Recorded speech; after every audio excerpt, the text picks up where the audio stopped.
Le ministre de l'Économie, des Finances et du Développement et moi-même venons de rendre compte des conclusions de la revue annuelle des textes communautaires et projets ici au Burkina au titre de l'année 2019.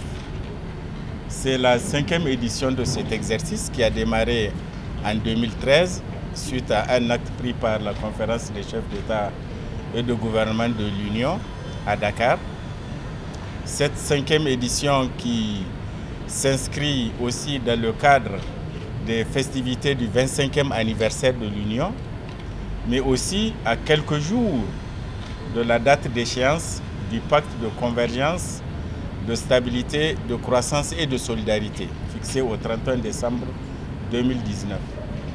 C'est dire que les conclusions que nous enregistrons au niveau des 8 États de l'Union sont importantes en 2019 parce qu'elles vont certainement conditionner des décisions qui seront prises par les autorités à la fin de cette année.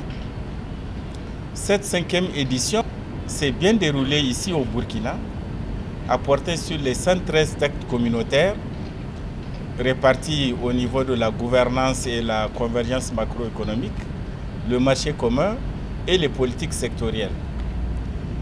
Le Burkina Faso a enregistré un taux très élevé de 84% de transposition et d'application des textes, tenant toujours le peloton au niveau des 8 États de l'Union en termes de transposition et d'application des textes.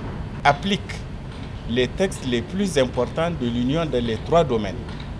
Les textes qui concernent la fiscalité intérieure et extérieure, des textes qui concernent le marché commun et les textes qui concernent les politiques sectorielles. Dans ces 3 domaines, il y a 70 textes sur les 100 qui sont appliqués à 100%. Dans les mêmes domaines, il y a 23 textes qui sont appliqués entre 40 et 99%. C'est dire que sur les 113 textes, on y a une centaine de textes qui sont en chantier au niveau du Burkina Faso. C'est une grande performance qu'il faut saluer.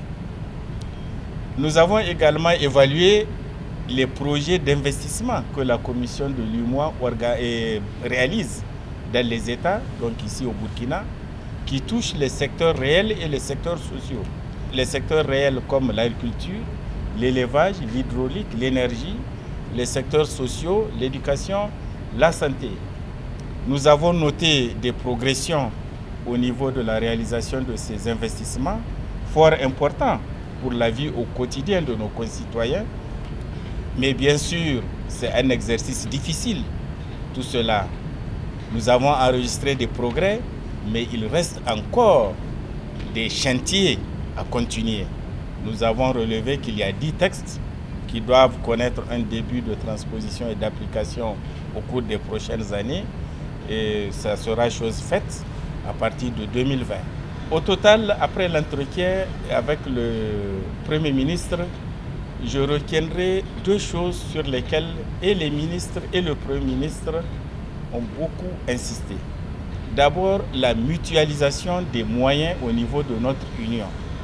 Cette mutualisation qui nous permet de partager les expériences et de réduire nos coûts d'intervention pris isolément. Il y a également la capitalisation et surtout le partage des bonnes expériences. Et là, effectivement, nous avons retiré de bonnes expériences au niveau du Burkina Faso, qui a été d'ailleurs du reste pionnier dans beaucoup de domaines comme la réalisation du budget pour programme, ou bien l'égalité de traitement des étudiants, ou bien un texte sur lequel je ne pourrais pas ne pas insister devant vous, le régime financier des collectivités territoriales. Et pour terminer, je dois réitérer encore vraiment mes remerciements et ma profonde gratitude au président du Faso qui nous a toujours soutenus dans l'exercice de notre mission depuis notre installation en avril 2017.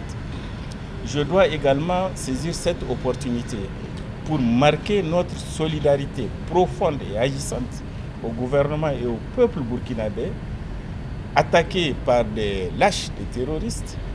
Et la solidarité s'est manifestée au niveau de notre union. Vous avez suivi les décisions importantes qui ont été prises par la conférence extraordinaire des chefs d'État et de gouvernement. Et nous-mêmes, avant ces décisions, nous avons manifesté notre solidarité à l'endroit notamment des 3 pays qui sont exposés à ces attaques barbares. Et ça, notre solidarité ne fera jamais défaut.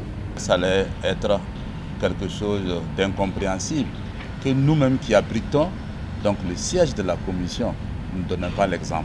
Vous savez que par ailleurs aussi le Burkina, nous sommes un pays de l'interland. Étant un pays de l'interland, nous sommes conscients que seul par l'intégration, une intégration véritable, peut effectivement servir de levier, en tout cas au développement économique et au progrès économique au niveau du Burkina. Parce que nous devons, donc, ne serait-ce qu'à travers même les échanges commerciaux, ne serait-ce qu'à travers le corridor que nous devons utiliser, donc l'intégration est véritablement vitale et capitale pour un pays comme le Burkina Faso. Sur les textes qui restent, effectivement, nous avons une dizaine, nous avons donc échangé avec les différents ministres qui sont là, puisque vous savez que c'est des politiques sectorielles qui sont mises en œuvre.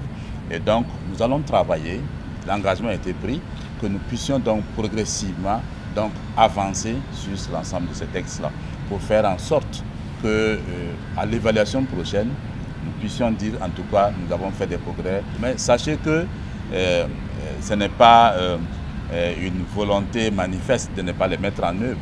Souvent, ces textes, il y a des préalables qui sont nécessaires et c'est dans ce cadre-là que nous travaillons. Et donc, avec la commission, je pense que nous bénéficierons naturellement de l'accompagnement nécessaire pour que nous puissions donc avancer progressivement dans la mise en œuvre de ces textes.